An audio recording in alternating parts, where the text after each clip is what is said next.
Hi, and welcome to 2.68 Kinematic Equations 1 Practice. Number 1, a boat initially traveling at 10 meters per second, so that's the initial velocity. Accelerates uniformly. After 30 seconds, so that's the time, the boat travels at 25 meters per second, so the final velocity is 25 meters per second. How far does the boat travel? They're looking for the displacement in this 30-second time interval. So we have VI, T, VF, and D. The question I like to ask is, which variable don't we care about right now? So if our list of variables looked like this, we started by talking about the displacement. Then we talked about velocity, VI and VF. Then we talked about acceleration, and don't forget about time. So those are the 5 variables that we're working with right now. We have 4 listed here. Which one don't we care about? A. So we're going to look in our reference table, and any equation that has an A in it, we cannot use for this problem. We could use it in conjunction with another one, but I always try to do everything in one step if possible. So let's take a look at the reference table. Back page, we have our equations, and it starts with the V bar equals D over T. Now V bar, it says down here, is specifically the average velocity. They gave us the initial velocity and the final velocity. Could we find the average velocity by doing VI plus VF divided by 2, and then that would tell us what the average is? Sure, but there must be like a more efficient way to do this without having to find the average velocity. So for this equation, for this problem, this is not going to help us. All right, so that's a little deceiving. Now, we said we're not looking for something with an A in it. So this has an A, can't use that equation. This has an A, cannot use that equation. This has an A, we cannot use that equation. This has an A, we cannot use that equation. This has an A, but it's a different type of A. That's the vector stuff. So these are our kinematic equations that we're working with right now. Hold on a second, I just crossed out all of them. So which equation are we going to use? Don't forget about the secret formula.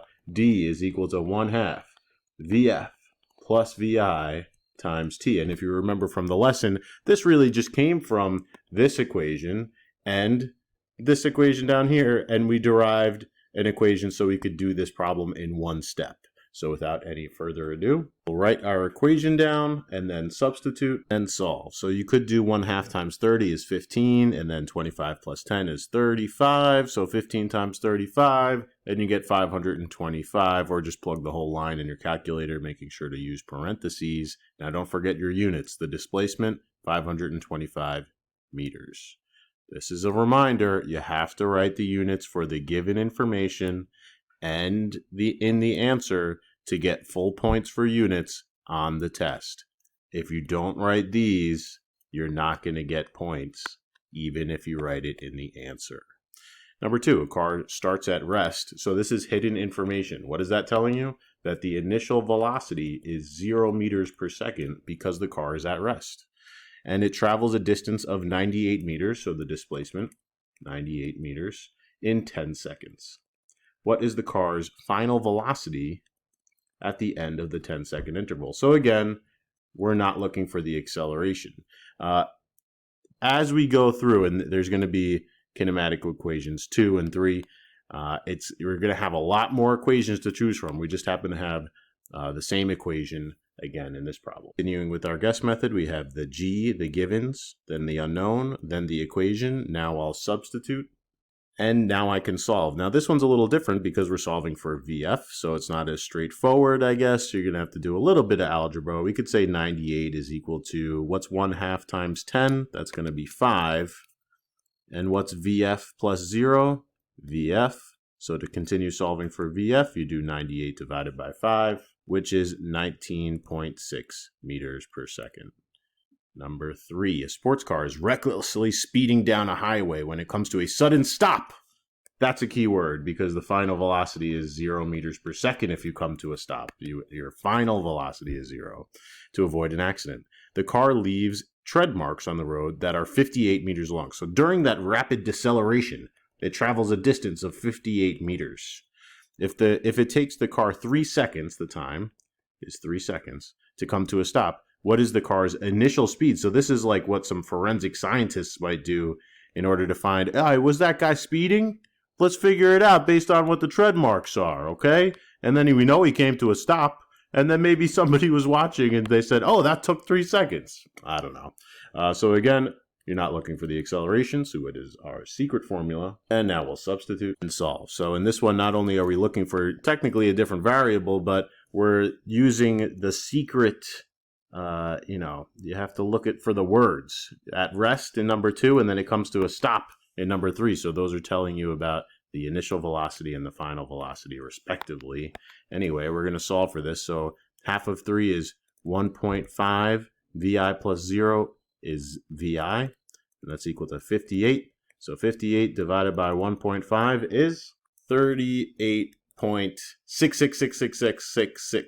But you could just call it 7. Always round to the meter, always round to the nearest tenth in this class. That is totally fine for the most part, like 90% of the time. A car travels a distance of 120 meters. It accelerates uniformly from an initial velocity of 25 meters per second, a final velocity of 15 meters per second. And now they're looking for how much time does it take to do this deceleration or acceleration in the opposite direction. And again, they're not actually asking for the acceleration. They're looking for the time it takes. So we'll use the secret formula again. We'll substitute in our information and solve. So 15 plus 25 is 40. Half of 40 is 20. So you get 120 is equal to 20t. And t is equal to 60 or 6 seconds, not 60. Okay. All right. Number 5, a car starts from rest. What does that tell you? It tells you the initial velocity is 0 meters per second and accelerates to a speed of 22 meters per second. So that's the final velocity in 17 seconds, which is the time. What is the car's average acceleration? Oh man, now they're looking for the acceleration. I think this might be a different formula during this 17-second time interval. Okay, we could do this. So we're looking for the acceleration. They tell us the initial velocity and the final velocity and the time. So we do not care about displacement. And we could actually look back at our reference table for an equation that does not have displacement in it. This has displacement, so we can't use it. Plus, who cares about the average velocity? This doesn't have displacement, so that's cool. Neither does this one, so that's nice. This one, no, and not the secret formula either. So you actually could use either one of these. Now, the question is asking for the acceleration. This formula is already solved for the acceleration, so I'm going to use that one. Don't forget that triangle is the Greek letter delta, which means change, which means we could do the final velocity minus the initial velocity. Always in that particular order, final minus initial, so that we get the correct direction for our vector. Now we're looking for the acceleration, and we could plug in our numbers. And you get an acceleration of 1.29, which is close enough to 3 meters per second squared. So either one would be fine. 1.29 is cool if you want to be that precise about it. We're getting a positive number here. Just double check, because when you do the subtraction thing, you want to make sure that your the problem doesn't say anything about east or north or anything like that. And it doesn't look like it does. So that kind of makes sense, because we're going from rest and we're going to a greater speed. So we're speeding up. Our velocity is in the positive direction and our acceleration is in the positive direction. And when they agree, that means you're speeding up. So it's all good. Number 6, a bicyclist is traveling at 13 meters per second as it reaches the crest of a hill. As the bicyclist travels down the hill, he picks up speed. After 5 seconds, he is traveling at 20 meters per second. So he's speeding up. How much ground has the bicyclist covered? So that's another way for asking for the displacement during this 5-second time interval. Again, we are not looking for the acceleration, and my couscous is done. Correction, that was my farro. Tonight I'm making roasted veggie farro bowls with marinated cranberries and salsa verde sunflower pepitas, brought to you by HelloFresh. HelloFresh, not a sponsor of PhysX. Anyway, here's the secret formula. Now this one's just a straight substitution and solve. So the displacement is equal to 82.5. Don't forget your units, meters, and if you didn't get that answer, don't forget to plug your parentheses in the calculator if you try to do it in one step, because your calculator does PEMDAS and it doesn't know what the problem is. You do. Number 7, an object traveling at 5 meters per second speeds up uniformly by accelerating for 30 seconds while covering a distance of 1,000 meters. You could write it like that if you want to be fancy. This is fine too, I guess. What is this object's final velocity at the end of this 30-second time interval? Again, they're not looking for the acceleration, so we can use the secret formula. Substitute in your numbers and solve. Now, this is going to be a multi-step solving. So 30 times 1/2 is 15. And then you got to distribute that 15 to this stuff in the parentheses. So you get 1,000 is equal to 15 VF plus 5 times 15, or 75. So you do 1,000 minus 75, and then you divide by 15, and you get a final velocity of 61.6 repeating. We'll call it 61.7 because we're not crazy people, and that's the final velocity. Number 8, a shopping cart is being pushed down aisle 7. Do not write down the number 7 in this problem. All right, people just look at the numbers, okay? That's there as a red herring. The cart starts speeding up uniformly for 3 seconds and has a final velocity of 9 meters per second. What is the cart's initial velocity if it covers 20 meters of ground? So the displacement is 20 meters, and they're looking for the initial velocity. This is kind of like that car one where it was screeching to a halt. We wanted to know what the initial velocity was, but instead of coming to a stop, we now know the final velocity during those 3 seconds. So again, we don't know the acceleration.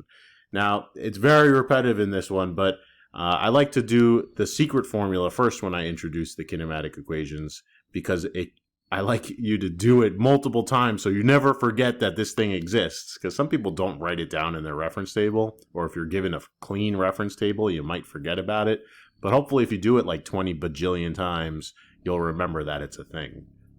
Substitute in your numbers and solve. Again, this is one where like there's a little bit of math involved. First, I do 3 times 1/2 to get 1.5, and then I'll distribute that to the 9 and the VI.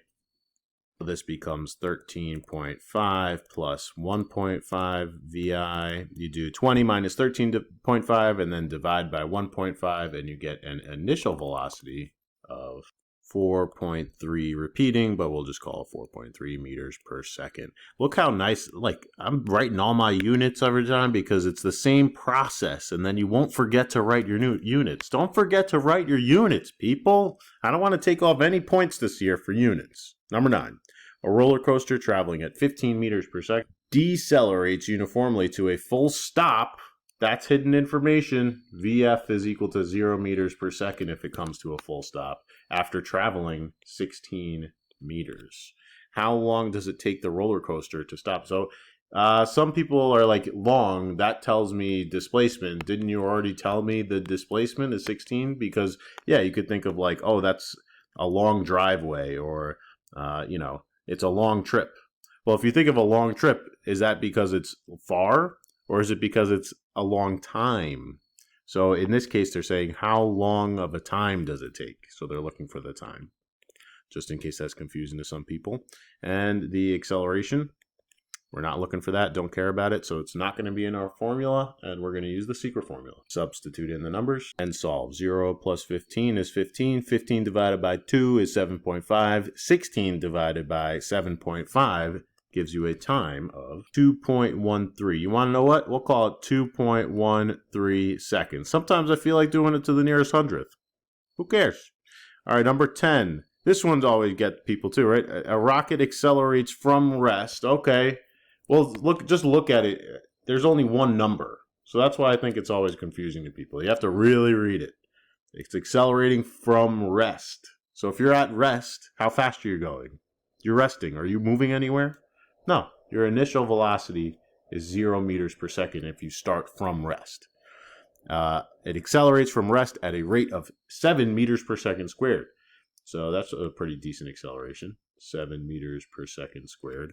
What is the rocket's final speed, VF, we're looking for, at the end of, see, they could write out the time like that, 1 minute. So T is equal to 1 minute. And we're going to, there's another trick in this one. So not only is it showing one number, and then it's like, where are my other numbers? But can we plug this into our formulas? Does a minute agree with a second squared or a second?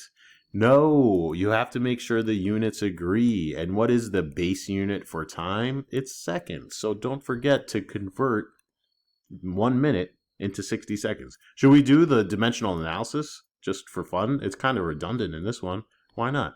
It's easy. 1 minute is equal to 60 seconds. So the minutes cancel out. And what's 1 times 60? 60 seconds. Okay, so maybe that was a little extra, but just as a review, dimensional analysis, not so bad. All right, so of these 4, they're not asking for a displacement. They don't give you displacement, so we want an equation without displacement in it. We'll go back to the reference table. And it's the same situation as before. If you're not looking for the displacement, you got to use one of these 2 formulas. Now this time they're asking for the final velocity. So because I'm lazy, I'm going to choose the one that's already solved instead of plugging it in this mess and then having to rearrange all the numbers. So this one will make your life a little easier. There's your equation. You substitute in the numbers. You get a final velocity of 420 meters per second. So if you said, let me plug in a 1 over here because it said 1 minute, and you said the final velocity was 7 times 1, or just 7 meters per second, and then you come to this video and it's like, wait, how is it not 7 meters per second? It's because you had to change the minutes into seconds, bud. Okay? And I think that's about it. Yeah, that's it. Okay, so 10 questions, 16 minutes, not too bad.